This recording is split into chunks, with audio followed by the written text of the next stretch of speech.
Assalamualaikum warahmatullahi wabarakatuh. Perkenalkan, nama saya Andi Uci Destarina dari kelas B dengan NIM 240404502007. Pada video kali ini, saya akan membahas pentingnya memahami anak berkebutuhan khusus atau ABK. Mari kita simak bersama. Setiap individu termasuk anak berkebutuhan khusus mengembangkan konsep diri mereka selama perjalanan hidup. Lingkungan sekitar kita berperan sangat penting bagi mereka dalam proses ini. Anak berkebutuhan khusus membutuhkan dukungan tambahan untuk memahami dan mengembangkan diri mereka. Definisi anak berkebutuhan khusus yaitu terbagi menjadi dua. Menurut Susan dan Riso, ABK adalah anak dengan hambatan fisik, psikologis, kognitif, atau sosial yang memengaruhi pencapaian potensinya. Sementara itu, Hallan dan Kaufman mendefinisikan ABK atau anak berkebutuhan khusus sebagai individu yang memerlukan pendidikan dan layanan khusus karena memiliki hambatan intelektual dan gangguan lainnya.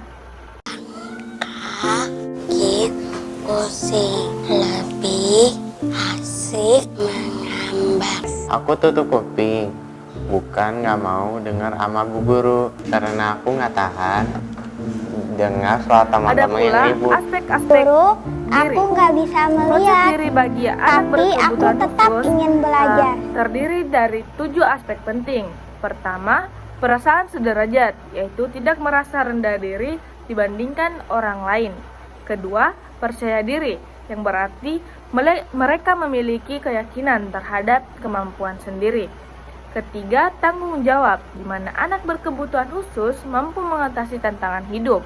Yang keempat, ada orientasi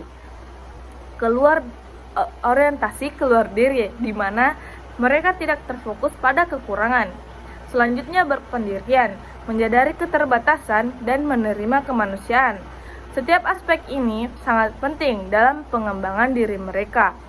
Pendidikan bagi anak berkebutuhan khusus mengedepankan sikap empati dari guru.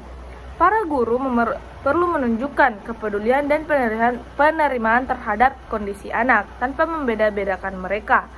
Ini akan membantu mereka mengembangkan konsep diri yang positif.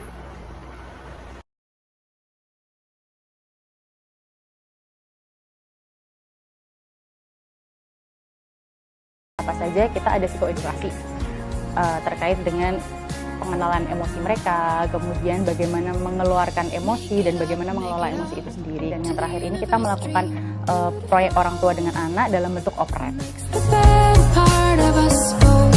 Ini karena ini adalah anak-anak spesial dan sangat memerlukan pendampingan terhadap anak-anak kami. Kita harus sabar menghadapi anak seperti ini.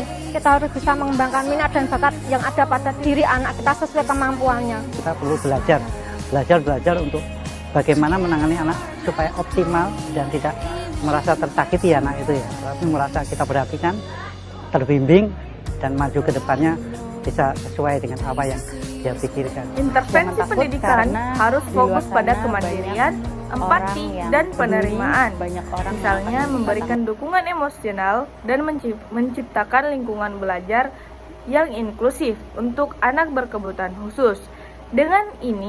Dengan pendekatan ini, kita dapat membantu anak berkebutuhan khusus membangun kepercayaan diri dan berkembang secara optimal. Jadi, anak berkebutuhan khusus memiliki karakteristik unik yang memerlukan pendidikan dan dukungan yang tepat. Lingkungan inklusif sangat penting untuk pengembangan mereka. Dengan intervensi yang sesuai, anak berkebutuhan khusus dapat berpartisipasi secara aktif dalam masyarakat. Sekian video penjelasan dari saya. Jika Anda memiliki pertanyaan atau ingin berbagi pendapat, silahkan tulis di kolom komentar. Sekian, terima kasih. Wassalamualaikum warahmatullahi wabarakatuh.